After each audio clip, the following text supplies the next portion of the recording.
OK, alors pour commencer, je vais vous mettre un petit peu en contexte. Le contexte est important dans ce que dans l'histoire que je vais vous raconter.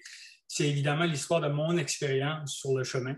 Alors, avant de commencer, je veux vous dire que je suis membre de l'association. Pour ceux qui me connaissent, ça va. Pour ceux qui me connaissent moins, ça va vous donner un peu plus l'historique et la genèse un peu qui a donné lieu à ce chemin. On est membre, ma femme et moi, depuis 2009, depuis 2008 dans l'association. Puis en 2009, on a fait le chemin du Puy jusqu'à Saint-Jean-Pied-de-Port. Et ensuite, à ma retraite en 2013, on est parti de Saint-Jean-Pied-de-Port jusqu'à Santiago. Et on a refait ensuite un autre chemin, une autre année de Ponferrada jusqu'à Finistère.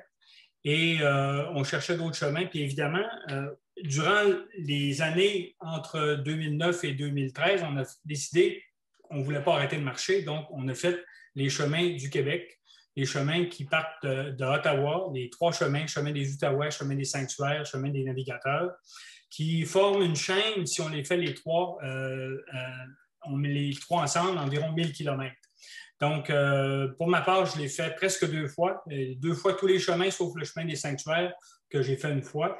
Et mon épouse, avec mon épouse ou avec des amis très chers qui ont bien accepté de marcher avec moi. Donc, moi, je pensais, écoute, la marche au long cours, c'est magnifique. Quand j'ai découvert ça, j'ai dit, je vais pouvoir marcher jusqu'à un âge avancé. La marche, c'est pas comme la course. Ça ne m'agane pas le corps. Mais en 2016, j'ai fait une chute dans un escalier qui m'a brisé le dos. Okay? J'ai écrasé mon L4, L5 et j'ai été 17 mois sans marcher. Sans être capable de marcher plus que 3 minutes, sans qu'une douleur fulgurante le long de mon nerf sciatique à la jambe me cloue sur une chaise, dans le sens que je n'étais plus capable d'avancer, plus capable de marcher. Il fallait que j'arrête. Donc, 17 mois que j'ai trouvé extrêmement difficile parce que pas de camino, pas de marche, pas beaucoup de souffrance parce que c'est souffrant, un mal de dos qui élance dans la jambe comme ça. Donc, bonne petite thérapie, lâcher prise et puis soudainement, une opération qui arrive à bon point le 31 juillet 2017. Et cette opération-là m'a complètement remis sur pied. Aucune douleur, aucune contre-indication.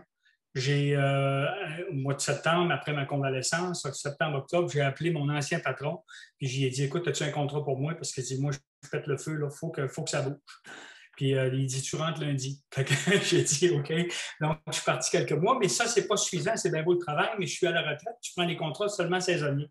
Donc, on a décidé, ma femme et moi, de dire, bon, ben, on aurait besoin évidemment d'un projet, un projet de marche qui va faire en sorte qu'on va pouvoir. Alors, on a commencé à regarder quel trajet ferait notre affaire, puis on ne voulait pas partir pour un mois complet, dans le sens qu'un mois de marche complet, de 34 jours complets, comme du Puy à Saint-Jean-Pied-de-Port. On voulait quelque chose de plus court qui ferait, mais c'est comme ça qu'on a choisi le Portugal. Parce que le Portugal était on avait entendu parler beaucoup de nos amis qui l'avaient fait et que des bons mots du Portugal. Puis c'était aussi un pays différent. On avait fait la France, on avait fait l'Espagne. On avait envie de voir autre chose, de voir un autre pays. Donc, on a commencé à caresser ce projet. Mais entre-temps, j'ai dit, moi, il faut que je teste la machine. Parce que je ne veux pas arriver là-bas, qu'il m'arrive quelque chose, puis je ne suis pas capable de marcher. Donc, j'ai dit, avant de partir, je vais aller faire un autre chemin au Québec. J'ai fait avec des amis, Yvan et Diane, le chemin des Outaouais à nouveau. Okay? Donc, à fin mai 2018 jusqu'au 7 juin 2018, on est parti pour 300 quelques kilomètres. Et d'Ottawa à Montréal, puis c'était du bonbon. Donc, la machine était correcte. Je n'avais aucune douleur. Je pouvais marcher sans peine. Donc, j'étais très content. Donc, c'est comme ça qu'on a parti le projet. Puis, étant un ancien militaire, la planification, j'adore ça. Planifier les voyages, j'adore ça. Donc, je me suis mis au travail et on a dit, bon, ben, on va partir pour un mois. Du 15 juin au 14 juillet 2018, on part, mais on va faire comme on a fait dans le passé où on avait visité Madrid et Barcelone. Madrid avant pendant une semaine, Compostelle de Ponferrada jusqu'à Finistère. On prend l'avion, on s'en va à Barcelone. Et on avait beaucoup aimé cette façon de mêler le tourisme avec la marche pèlerine. Donc, moi, j'ai élaboré un plan complet où j'avais déjà tout réservé d'avance. C'était risqué, je le savais, mais je m'étais dit, écoute, on ne va pas là pour se faire, comme dirait mon ami Pierre, on ne va pas là pour se faire, t'es supposé de le dire, là, pour se donner de la misère, on va là pour avoir quand même du plaisir. Puis on avait déjà fait nos caminos où on avait déjà donné dans les gîtes bondés. Et puis bon, donc on voulait vivre une belle expérience de marche. Donc j'ai tout planifié, j'ai tout réservé sur booking.com, j'avais tous les hôtels, j'avais déjà tout fait. Et on a visité Lisbonne. On est arrivé à Lisbonne. 3 jours, ça a bien été. On est allé jusqu'à la côte la côte ouest à Lisbonne. Santra, on est allé visiter plein de beaux sites. On a mangé dans des bons restaurants. Vous voyez ma douce Jocelyne, mon épouse depuis 40 ans, que j'adore, qui est tout près, qui est là avec moi, qui vous salue en passant et qui, voilà, et on a vraiment apprécié Lisbonne, il faisait très chaud, mais ensuite on a pris évidemment le train pour aller à Porto pour commencer notre Camino. Donc, évidemment, voilà, étape 1, 20 juin, on est à Porto et on s'en va à Matosinhos pour 11 km. On demeure dans un hôtel. J'ai mis l'hôtel pour ceux qui envisagent de faire ce chemin peut-être un jour pourront voir. Puis je mets aussi combien ça m'a coûté en canadien, parce que juste par souci d'intérêt. Puis il y en a qui peuvent se demander, ça coûte combien les hôtels là-bas? Ben, en 2018, c'était le prix. Là, avec la pandémie, on verra bien ce que ce sera, mais toujours est-il que je vous laisse, je vous donne cette information-là. Alors, Porto, ville magnifique, plein de côtes, et absolument idéal, température idéale pour marcher. Vous voyez dans la photo, vous voyez Jocelyne avec son sac à dos. C'est le concept, c'est l'évolution selon Jocelyne, okay, qui montre un peu comment elle conçoit ça. D'entrée, de sortie, dès qu'on sort de la ville, c'est ce qu'on voit. Puis vous voyez le type de chemin le long de la côte. C'est un, comment vous dire, la côte, c'est du bonbon. Une fois que vous avez descendu, vous êtes au niveau de la mer, c'est tellement beau, c'est aménagé partout. La chose avec le Portugal, c'est qu'il n'y a pas un seul point au Portugal qui est à plus de 200 km de la côte, de la mer. Donc, les Portugais adorent la mer et tout le littoral est aménagé. C'est ce qu'on aime, c'est ce que je voulais voir parce que la mer, pour moi, n'est pas quelque chose que je connais. Je ne suis pas du bas du fleuve.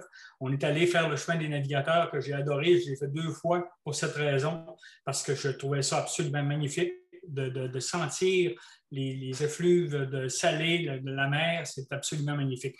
Puis juste ces quelques photos, vous pouvez voir un peu que les plages sont absolument bondées et c'est magnifique. On en voit à peu près une dizaine ou une douzaine le long du littoral lorsqu'on marche vers Matosinhos, seulement sur une courte distance de 11 km, par exemple. Donc, étape 1, formidable. Jocelyne arrive à l'hôtel et, oups, fin abrupte du voyage, retour d'urgence au Canada, problème de santé de Jocelyne. On partait pour un mois, là. On est parti pour un mois. Notre voyage a duré 5 jours. Alors, vous pouvez imaginer tout ce qui se passe dans la tête de celui qui vit une telle situation. Premièrement, Jocelyne est en douleur. Elle est couchée sur le lit, en douleur. Je vais à la pharmacie, je vais faire partout. On considère évidemment toutes les options, mais il n'y en a pas d'option. Quand la douleur est là, puis elle est incessante, puis on n'en voit pas la fin, on ne peut pas dire, regarde, je te laisse ici, moi je continue. Alors, évidemment, après un temps de réflexion, il y a un lâcher-prise qui se produit, puis on dit, bon, ben voilà, c'est terminé. On appelle Air Transat, et Air Transat, je dois vous dire, absolument formidable. Ils nous ont donné un soutien Ils m'ont donné 3 options, 3 journées où je pouvais retourner. Et puis, puisqu'on était à Matosinhos, Matosinhos est à 6 km de l'hôpital, pas de l'hôpital, mais de l'aéroport international. C'était maintenant ou jamais. C'était le temps de prendre cette décision-là. Et le lendemain, on avait un vol direction du Canada. Alors, évidemment, on revient, on est tout le monde, Jocelyne va très bien en passant, il y a pris une semaine à se remettre. OK, puis je ne vous dirai pas qu'est-ce qu'elle a eu, c'est personnel, mais c'était quelque chose d'assez sérieux et d'extrêmement douloureux qui a fait en sorte qu'elle n'aurait jamais pu continuer d'aucune façon. Puis je n'étais aucunement disposé à rester là seule pendant qu'elle était en douleur. Elle ne pouvait pas revenir sans moi de toute façon. Il fallait que je porte son sac. Alors, voilà. Alors, retour au Canada. Et là, Jocelyne, après s'être remise, elle me dit, ben écoute, Bruno, je t'ai gâché ton voyage un peu par ce qui m'est arrivé. Alors, si tu veux partir seul au mois de septembre, ben, elle dit, tu peux. Alors, moi, je l'ai regardé et j'ai dit, OK. Mauvaise réponse. C'est pas ça qu'elle laisse en pantoute.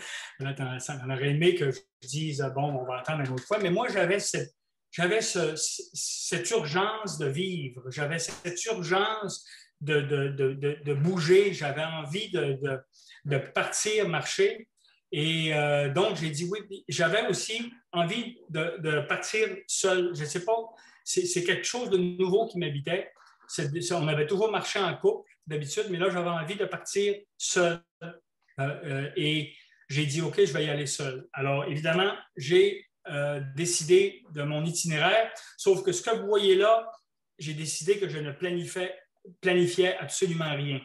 Je n'ai fait aucun booking, sauf le premier hôtel où, en débarquant de l'avion à Matosinhos, parce que c'était l'endroit où j'étais, il a fallu que je réserve. Tout le reste, ce que vous voyez, c'est le résultat de chaque jour. Donc, les endroits sont véridiques, les prix sont réels aussi, tels que vous voyez, et les distances aussi, au lieu d'être estimées, elles sont réelles, d'après mon podomètre. Mais c'était la première fois que je faisais un voyage où il n'y avait aucune planification. J'ai dit, je me lance. Je me lance sans rien, puis à la va comme je te pousse, j'arrête quand je suis fatigué, je continue quand j'ai envie.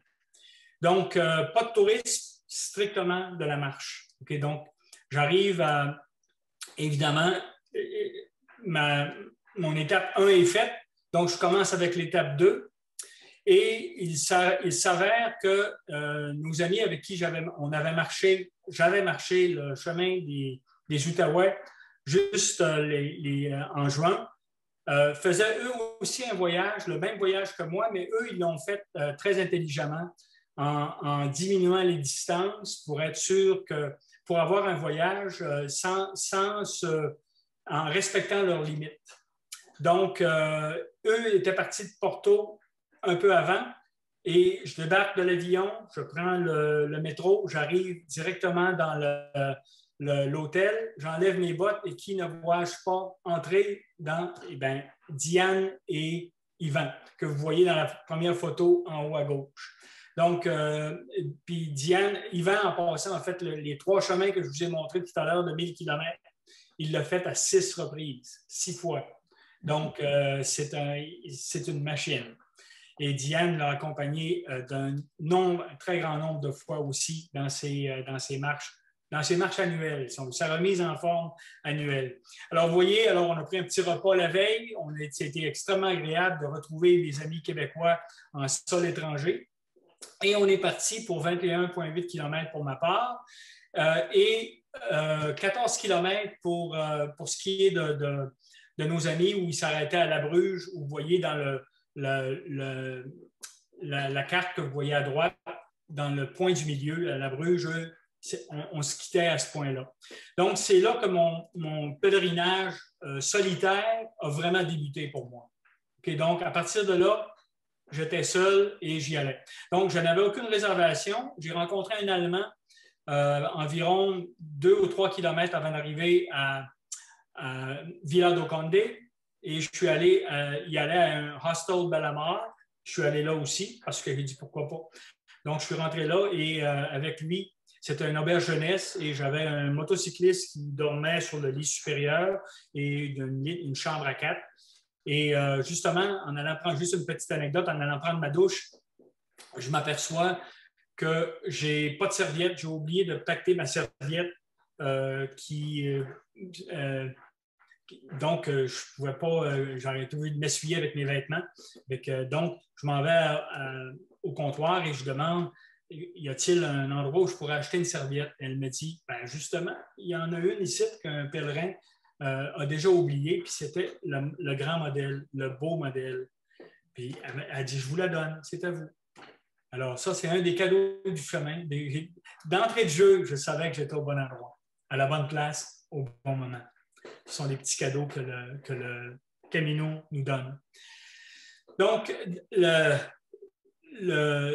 dans l'étape 2 de Matassinos à Villa do Conde, on marche littéralement le long de la mer, qui est encore une fois tout aménagé avec des genres de passerelles de bois qui vont sur des kilomètres, même le nombre de kilomètres est indiqué. Passerelles de bois sur 3,5 km, mettons. Donc, c'est très inhabituel, très agréable de marcher là-dessus aussi. Donc, on ne marche pas dans le sable. En aucun temps, vous marchez les pieds dans le sable parce que tout est aménagé. C'est vraiment magnifique. Puis aussi, comme vous voyez, c'est balisé. Donc, vous voyez des indications. Mais écoutez, balisé, pas besoin de, je ne veux pas vous tromper. Là. Si vous avez la mer à gauche, vous êtes sur le bon chemin, vous allez vers le nord. Donc, il ne faut pas vous tromper.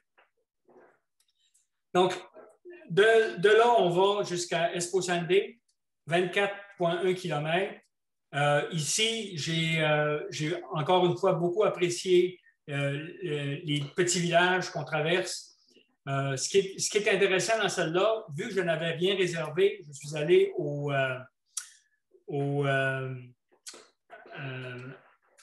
pas à l'hôtel, mais au gîte communautaire. Et malheureusement, c'était déjà plein. Donc, j'avais vu un hôtel, mais j'ai arrêté et je trouvais que c'était trop cher. 1 kilomètre plus loin, j'arrive justement au gîte communal. C'est plein, puis il n'y avait rien d'autre. J'ai demandé, je dis, pouvez-vous me dire s'il y a quelque chose d'autre? Elle dit, le prochain, c'est à 3 kilomètres plus loin. Je n'avais pas le goût de marcher 3 kilomètres, donc j'ai rebroussé chemin pendant 1 kilomètre pour aller justement à l'hôtel Mira. Et vous voyez que le prix, il ne m'a pas manqué. Hein? Il a dû voir touriste et dans mon front, fait qu'il m'a donné le plein prix. Mais à la fin d'une journée de 24 km, bon, ben, j'ai dit, regarde, on va le prendre. J'aurai l'occasion de me refaire plus tard. Finalement, l'étape 4, Esposende, Via do Castelo, encore une fois 24,5 km. Absolument des sentiers absolument magnifiques. C'est là un peu qu'on perd le chemin du littoral se confond rapidement avec le chemin de la côte. Okay? Donc, les deux ensemble, ça m'a surpris parce que je pensais que le chemin du littoral allait longtemps, pendant plusieurs jours, le long de la mer, mais ce n'est pas le cas. Parce que, évidemment, ce n'est pas aménagé partout le long du littoral. Seulement là où il y a justement des plages ou des voies qui peuvent nous y amener. Donc, évidemment, j'ai été obligé d'emprunter le chemin de la côte très souvent, qui est, je vous le dis, absolument magnifique. Oui. Donc, c'est le chemin central, pas le chemin de la côte. Non, le spion en rouge, le chemin central est plus à droite. Ah, OK, excuse-moi. Donc, le chemin de la côte est vraiment tout près de la côte. C'est ce que vous voyez en rouge. Okay? Si je regarde un peu plus, vous voyez là, en bleu, c'est le chemin du littoral. Il se confond rapidement. Pas ce bleu-là, le rouge est le chemin de la côte. C'est vraiment le chemin de la côte. Donc, on est un peu à quelques mètres de la côte. Des fois, on la perd de vue, mais on la voit aussi souvent beaucoup. Et le chemin, ceux qui sont habitués au chemin de Compostelle reconnaîtront le type de terrain. C'est soit dans le bois, c'est très agréable à marcher, c'est de toute beauté. Et j'ai fait des rencontres. Je me suis perdu quelques fois justement en parlant à cette dame-là, mais j'avais les outils nécessaires pour facilement retrouver mon chemin rapidement quand j'ai manqué, mettons, une balise.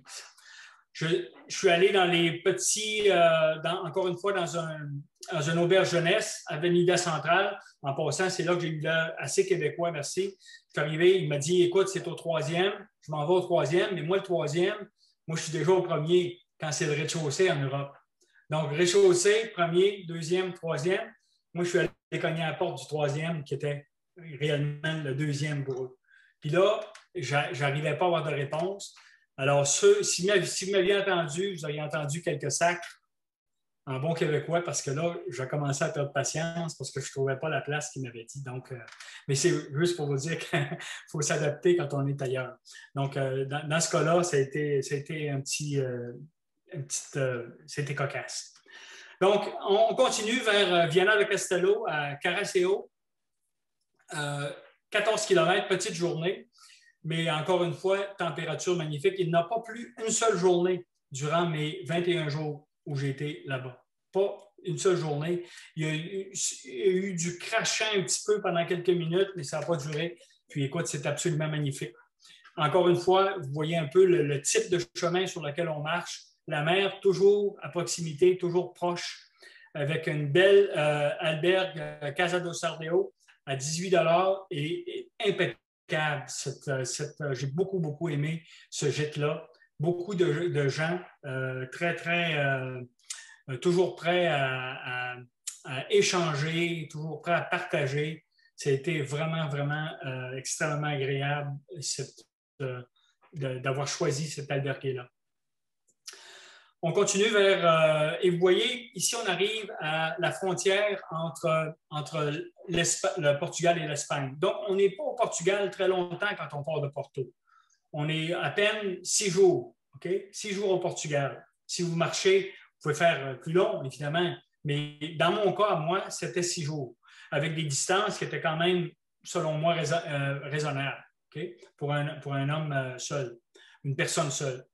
Donc, ici, il y a un traversier à prendre et le traversier, encore une fois, très, très abordable, pas dispendieux du tout, mais on a une montagne à monter rendue au bord. Okay? Vous la voyez un peu, là. Donc, il faut traverser cette montagne-là. Donc, ça monte longtemps et on arrive à un petit village, à Guarda. Moi, j'avais décidé de rester à l'hôtel alors que j'aurais pu rester au gîte communal. J'ai aussi rencontré un Français d'origine portugaise, donc il parlait portugais et c'était vraiment très agréable de le rencontrer, un bon marcheur, mais lui, il avait déjà son objectif, il voulait faire le sentier, comment est-ce qu'il appelle ça, le sentier spirituel, donc il voulait qu'il rajoutait au moins 2 jours à ses journées de marche, donc il marchait de plus longue distance, donc j'ai marché avec lui pendant je crois 2 jours seulement. Ensuite, il est parti et il a augmenté ses distances. Encore une fois, le chemin est toujours balisé. Le village d'Agarda, magnifique, très, très beau village sur le bord de la mer. Vous voyez un peu le type. C'est vraiment, vraiment agréable. Ensuite, on s'en va vers Sorema. Le long de la côte, là, on voit la mer pratiquement tout le long. Tout le long. C'est le chemin côtier parce qu'on est sur le bord de la route, littéralement, de ce côté-là. Donc, on peut dire qu'il y a un peu d'asphalte de ce côté-là, mais moi, ça ne m'a pas trop dérangé. Il y a des Australiens que j'avais rencontrés au départ, que j'ai rencontrés de façon répétée tout le long de mon parcours. On a resté aussi, on a partagé avec le Français, j'ai partagé avec le Français l'hôtel Sorema, donc une chambre à 2. Et ils nous fournissaient, d'habitude, ils ne donnaient aucun repas, mais pour nous, à notre demande, ils nous ont fait un spécial, ils nous ont fait des repas. Donc, ce sont des choses qui, encore un autre cadeau du chemin parce qu'il n'y avait aucun restaurant ouvert. Donc, c'était absolument magnifique. De Sorema, on s'en va à Saintes. À Saintes, c'est intéressant parce qu'on m'avait suggéré, puis je ne me souviens pas qui m'avait suggéré ce gîte-là, mais il est en dehors du chemin. Donc, vous voyez un peu, c'est le chemin qu'on voit si vous regardez. Attendez un peu que je vois. J'ai perdu mon... Bon, voilà. Attendez un peu. La souris fait défaut. Bon, je ne l'ai pas. Donc, le chemin, les points rouges à gauche de la ligne rouge, c'est ça que j'ai suivi au lieu de suivre le chemin comme tel. Ça m'a emmené dans un gîte où j'ai dû marcher en montant pendant environ 2 kilomètres. J'étais complètement trempé quand je suis arrivé en haut. Et c'était une albergue qui est absolument magnifique. Un gymnase, 2 douches. Est-ce qu'il y a quelqu'un qui veut parler? Un gymnase, 2 douches. Et il y avait 8 lits superposés, flambant neufs. Et vous voyez, juste, c'est la photo du milieu. On voit le gîte de loin.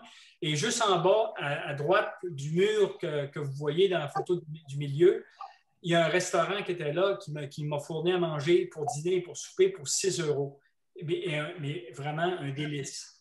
Donc, ça, c'était un des cadeaux du chemin parce que j'étais seul dans ce gîte-là, complètement seul. Moi, j'attendais du monde, je suis arrivé assez tôt, j'avais que 18 km à faire et j'attendais du monde, personne n'est venu. Donc, j'ai eu le gîte au complet à moi seul. Et c'était vraiment, vraiment magnifique.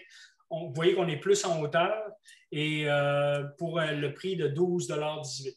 Alors, vraiment, c'est un autre cadeau. Il n'y a que des cadeaux.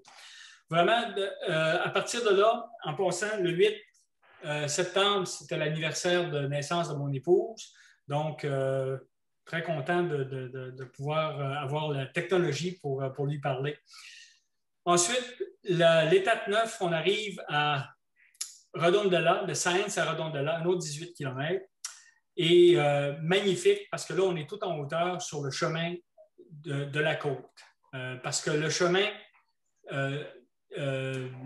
du littoral est très difficile d'accès parce que là, c'est plus industriel. Donc, vous avez des endroits où c'est plus difficile de passer. Alors, moi, j'ai choisi de prendre le chemin de la côte à ce moment-là, qui était beaucoup plus tranquille, beaucoup plus beau. Et ce que je dois vous dire, c'est qu'à Redondela, c'est le chemin aussi de la rencontre entre le chemin central et le chemin de la côte. Vous voyez un peu comment les deux se rejoignent. Et c'est aussi à ce point-là qu'est arrivé, c'est là que mon chemin a pris une tournure dramatique, si on veut. Parce que Jocelyne, j'ai reçu lorsque je faisais j'ai trouvé un gîte. Il y a beaucoup de gîtes à Redondela. C'est une grosse ville. Beaucoup de gîtes. Et Pierre, tu t'en souviendras aussi, je pense que c'est assez gros. Beaucoup d'offres de gîtes. Moi, je suis allé sur le premier. C'est un gîte nouveau, genre moderne, avec tout plein de facilités pour connecter nos téléphones et puis tout. Fait que je me suis enregistré. Et puis, c'est là que Jocelyne m'a appelé pour m'informer d'une situation tragique qui concernait des membres de ma famille proche et une situation qui a évoqué beaucoup de sentiments de colère, de déception, de trahison. Et disons que ça aurait pu mettre fin à mon voyage à nouveau. Donc, j'avais une décision à prendre, à savoir, bon, qu'est-ce que je fais avec ça? Je me suis vite aperçu qu'il n'y a rien que je pouvais faire, que c'était déjà fait, que mon retour aurait aucunement amélioré les choses. J'avais besoin de temps pour digérer tout ça. J'avais besoin du chemin, justement. J'avais besoin de marcher. Je me suis vite aperçu que l'albergue dans lequel j'étais enregistré au moment où j'ai reçu cette information-là n'était pas adéquat parce que c'était un petit cubicule rempli de monde, puis j'avais besoin d'espace, j'avais besoin d'être seul. Et donc, j'ai quitté, je me suis fait rembourser, j'ai quitté, j'ai demandé un autre gîte, je suis arrivé à un autre gîte, c'était plein. J'en ai fait 2 comme ça qui étaient pleins. Je suis arrivé à un 3e gîte, j'en ai trouvé un qui me satisfaisait, puis finalement, j'ai pu en trouver un. Le premier aurait fait, j'aurais même pu coucher dehors. J'étais prêt à coucher dehors s'il le fallait. Donc, ça m'a amené à décider à ce moment-là de dire, bon, qu'est-ce que je fais? J'ai vu tellement de beauté durant les 9 dernières étapes, tellement de beau que je me suis dit, je peux pas laisser passer ça. Il y a trop de belles choses encore à venir. Puis j'ai dit, la marche, tu sais, des fois, quand tu es en colère, quand tu as envie de te remettre les idées en place, bien, tu vas prendre une marche. ben là, j'avais l'occasion d'en prendre une longue. Alors, je me suis dit, c'est ce que je vais faire. Puis, ce qui m'a étonné d'entrée de jeu, c'était que même le lendemain, c'était que tout ce que je vivais intérieurement n'avait pas éliminé toute la beauté que je voyais autour de moi. Je voyais du beau, je voyais du bon, je voyais écoute, ça m'a frappé, ça. Parce que je me suis dit, comment ça se fait que je ne suis pas plus en colère que ça? Maintenant, en ce moment. Puis j'ai compris que, justement, le pouvoir de Compostelle, le pouvoir de la marche longue durée avait cet effet-là sur moi. Donc, j'ai continué. Pontevedra, en passant, c'est une des plus belles villes d'Europe. C'est une ville piétonnière. Il n'y a pas d'auto à Pontevedra. J'aurais voulu passer 2 jours là-bas. C'était tellement beau. Je me suis promené dans les rues là-bas. C'était vraiment, vraiment inhabituel de voir ça. C'est vraiment quelque chose. Pontevedra, retenez ce nom. Puis si vous faites le chemin, prenez le temps de faire le tour de la ville. C'est absolument magnifique. Donc, j'ai continué. Pontevedra, Caldas de Reis, 21 km.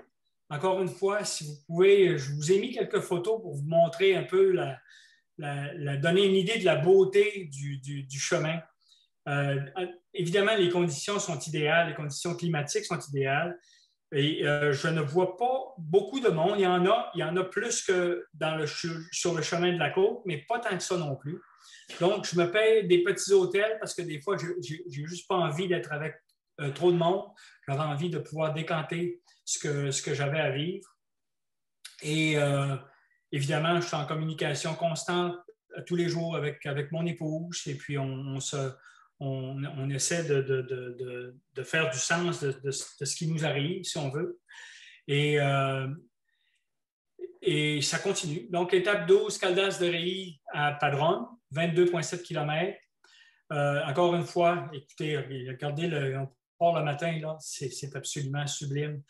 Magnifique. On ne peut pas vraiment se perdre parce que là, c'est un peu l'autoroute des pèlerins qui s'en vont vers Compostelle à partir de ce moment-là. Donc, c'est très, très bien balisé.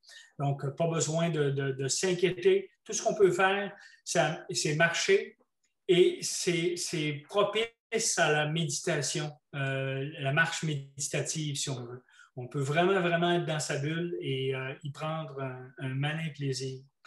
Donc, j'ai trouvé un gîte à Barca de Pedra pour 18 et 26, comme vous pouvez voir. Puis c'était un très, très beau gîte, très bien accueilli. Vraiment, vraiment très bien. Donc, on peut dire, j'ai continué comme ça. Et à Padron, en passant, les Pimientos de Padron, tu te rappelles, Pierre, tu me fais signe, là, je te vois. J'espérais que tu en parles. Écoute, j'en ai mangé, là, comme tu n'as pas idée. Je ne suis pas un amateur. J'ai souvent... il s'agit d'un plat où ils mettent plein de piments rouges, je pense. Non, ils sont verts. Oui, ils sont verts. Et il y en a 1 ou 2 dans ça qui sont vraiment forts. Donc, les autres sont absolument succulents. Ils mettent un peu de sel dans ça. Et écoute, on m'avait suggéré ce plat-là. J'en ai mangé beaucoup. C'est absolument délicieux. Si vous passez par Padron, je ne le prononce pas comme il faut, évidemment, mais il faut manger ça. Il y en offre aussi ailleurs, à Santiago de Compostela aussi, j'en ai mangé. Donc, c'est très, très beau. Beau village, Padron. Ça pimente le chemin. Ça pimente le chemin, effectivement. De Padron à Santiago de Compostela, 23,8 km. Évidemment, moi, j'avais fait déjà le chemin vers d'est en ouest à deux reprises. Là, je le faisais du sud au nord. Donc, une perspective différente d'entrée à Santiago de Compostela, qui est aussi, comme vous pouvez voir, très, très intéressante, très, très belle, bien, très agréable à marcher, très agréable à marcher, en tout cas pour ma part. J'ai revu mon ami français là-bas, on a pris contact par texto et on a pris une bonne bière, vraiment très agréable de se revoir à nouveau. Et à partir de là, je suis resté à Casa Celsa Barbantes, $90, je me suis payé à la traite, mais elle était juste à l'est du carré de la voyons, cathédrale. Merci, Jocelyne. De la cathédrale. Alors, écoutez, j'étais un beau gîte, vraiment quelque chose de beau. Alors, j'ai dit, bien, on me payait à la traite, je suis rendu là. Très agréable de se promener, d'aller manger. Pour ceux qui l'ont vécu, c'est absolument magnifique. Mais pas capable d'aller à la messe, pas capable de voir aucune parce que là, évidemment, les sacs à dos ne sont pas inclus. Il y avait beaucoup de monde, donc je n'ai pas été capable d'aller à la messe. Alors, que partie remise. Le lendemain, étape 14, je pars pour faire ma marche vers Muxia et Finistère, 21,7 km, ceux qui l'ont fait. Je demeure encore au même hôtel que j'avais resté la fois d'avant avec Jocelyne lorsqu'on avait fait de Ponferrada à Finistère. Et encore une fois, un chemin que pour ceux qui l'ont fait, c'est magnifique. Pour ceux qui ne l'ont pas fait, je vous avertis, il y a une montée d'environ 3-4 km. Puis une montée solide, sans arrêt. Écoute, le cœur me débattait pas mal. Je montais, j'étais tout en sueur, puis je vois une personne assez corpulente, jeune, me dépasser comme si de rien n'était. J'ai dit, ouais, ben, j'ai des croûtes à manger. Parce que, puis, mais la photo de droite que vous voyez du pavé, ça ne paraît pas, mais ça monte. C'est elle qui monte. Mais on ne peut pas le voir là-dessus. Mais je m'étais arrêté spécifiquement, j'ai dit, il faut que je prenne une photo de ça. Là. Ils l'ont réaménagée, celle-là, parce que c'était pas c'est une route qui était nouvellement réaménagée. L'ayant fait 2 fois, j'ai pu le voir. De beaux villages à traverser, des ponts, un pont médiéval que vous voyez là, c'est absolument de toute beauté. Ceux qui font Compostelle, planifiez aller jusqu'à Finistère ou Muxia. C'est un chemin. Puis ce que j'ai aimé dans ce chemin-là, c'est que c'est la solitude. Bon, j'ai rencontré un Français avec qui j'ai marché pendant un jour ou deux, mais lui marchait beaucoup plus vite, donc je l'ai laissé aller. Et ça m'a donné le temps de décanter ce que j'avais à vivre et aussi d'en apprécier toute la beauté du chemin une nouvelle fois. De Negria, j'ai allé jusqu'à Santa Marinia à 21 km. Je suis resté encore dans la même caserne que Jocelyne et moi avions partagé, l'albergue Casa Pepa, qui n'avait pas changé. Jocelyne, en passant, même chose.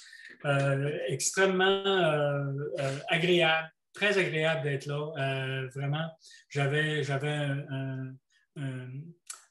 une belle, comment je dirais, j'étais près d'une fenêtre, je me sentais bien. Je me sentais vraiment très en paix, de plus en plus en paix, plus j'avançais. 18 et 26, ça vaut le coup. 17 septembre, étape 16, Santa Marina à Dombria. Là, on arrive, évidemment, pour ceux qui l'ont fait, il y a une croisée des chemins. Donc, on prend le trajet en pourpre, je ne sais pas quelle couleur que c'est, ça, mais soit qu'on continue tout droit pour Dombria ou on tourne à gauche pour aller à Finistère. Et évidemment, le chemin est absolument magnifique, très, très beau. On voit la croisée des chemins, l'endroit où on doit choisir quelle direction on prend. Et ce que j'ai aimé, pour ceux qui sont allés à Dombria, il y a un gîte municipal qui est là-bas. Le gîte, vous le voyez dans la photo en bas à droite. C'est un gîte absolument magnifique. Je suis rentré là, il n'y avait personne. La porte n'était pas barrée. Je suis rentré. Il y avait des chambres individuelles, des chambres avec plusieurs lits dedans. Moi, je me suis installé, puis j'ai attendu. Puis éventuellement, d'autres marcheurs sont arrivés, ont pris des chambres. Finalement, ils sont venus collecter mon petit 9,13 $. Et c'était fini. Je suis allé manger au restaurant de Dombria. C'est un petit village. On a mangé, on est très, très bien accueillis. Et vraiment, un endroit à visiter. Si vous allez à Dombria, cherchez pas ailleurs. L'albergue municipal. Je ne sais pas, Pierre, tu l'as-tu fait, celui-là? Oui, j'ai couché à l'albergue municipal et j'ai mangé aussi au restaurant de Dombria. Voilà, à Dombria. Donc, tu vas être d'accord avec moi que le gîte est absolument magnifique. Moi, je l'ai trouvé magnifique. Très, très confortable. Oui. Donc, étape d'Ombria à Muxia, moi, je l'ai fait d'une traite. J'avais planifié d'arrêter à un moment donné, mais je me sentais tellement bien que j'ai dit non, moi, je m'en vais. Non, excusez, d'Ombria, je suis à Muxia. D'Ombria, je m'en vais à Muxia. Je me suis devancé. Donc, 23,6 km. Bon, l'hôtel Habitat, moi, je suis allé à l'hôtel au lieu d'aller au gîte. Quand j'ai vu le gîte, j'aurais dû aller au gîte. J'ai vu que j'avais manqué quelque chose. Il est très, très beau aussi. Je suis allé le visiter. Bon, moi, j'ai dit quand je vais aller à l'hôtel. J'aime ça, l'hôtel, donc j'ai fait ça. Et je suis allé, évidemment, je me suis beaucoup promené là-bas. Je suis allé jusqu'au bout, au kilomètre zéro d'Umbria, si on veut, de Muxia plutôt, et aussi pour voir la mer, voir beaucoup de gens, beaucoup de touristes, beaucoup d'autobus de touristes qui sont là. Et vraiment, vraiment magnifique. Un endroit où j'aurais voulu passer une couple de jours, définitivement. Donc, mais moi, je voulais continuer. Donc, c'est un endroit que je vous recommande. J'ai fait les deux. J'ai trouvé Muxia plus beau que Finistère, moins touristique, j'ai trouvé plus propre, c'est le mot qui me vient à l'esprit, que Finistère. Muxia, Finistère, 26 km, je l'ai fait d'une petite shot, comme je vous dis, il y a un seul endroit qui est dans le milieu et avec des gîtes possibles. Je sais que mes amis Yvan et Diane sont restés là. Moi, je ne suis pas resté, je n'ai fait que passer là. Très, très beau. Quel beau chemin. Quel beau chemin agréable. Dans la photo de droite que vous voyez une longue route. Il y a une petite histoire à cette longue route-là, c'est que j'étais sur la route et puis à un moment donné, derrière moi, j'ai entendu de la musique. Et puis, bon, la musique devenait de plus en plus forte. Alors, je me suis arrêté et j'ai vu que s'avançait vers moi un homme extrêmement baraqué, tout musclé, qui avait un ghetto blaster sur les épaules avec un chapeau, puis il marchait avec son bâton et son ghetto blaster. Puis comme moi, je cherchais le silence et la paix, je peux vous dire que je me suis arrêté et je l'ai laissé passer. Puis il est sur la photo, c'est un petit point bien au loin qu'on voit aller sur la photo. Et je vous le dis, c'est rare parce que dans cette nature, moi, ce qui m'a beaucoup plu sur ce chemin-là, c'est justement le son du vent, les oiseaux. Je n'avais pas d'écouteurs dans les oreilles, j'en ai pas ressenti le besoin. Je ne voulais que du silence ou les échos de la nature à mes oreilles. Donc, c'est ce dont j'avais besoin, c'est ce que la nature m'a donné. Donc, attendez un peu. Voilà, retour à Santiago en autobus. Ça a été long, il y avait beaucoup à Finistère, beaucoup de gens à Finistère. Ça m'a pris trois vagues avant de trouver un autobus qui pouvait m'y emporter, me ramener. Et j'ai passé 2 jours à visiter Santiago. Donc, j'ai trouvé 2 hôtels différents, je me suis arrangé. Là, j'ai pu aller à l'église, j'ai pu aller voir un petit spectacle de rue qui se donnait. Comme vous voyez, il y a beaucoup de monde. J'ai pu voir le Bota Fumero qui se balançait pour la première fois à ma 3e tentative à Santiago. Donc, j'ai pu le voir au complet, j'étais très content.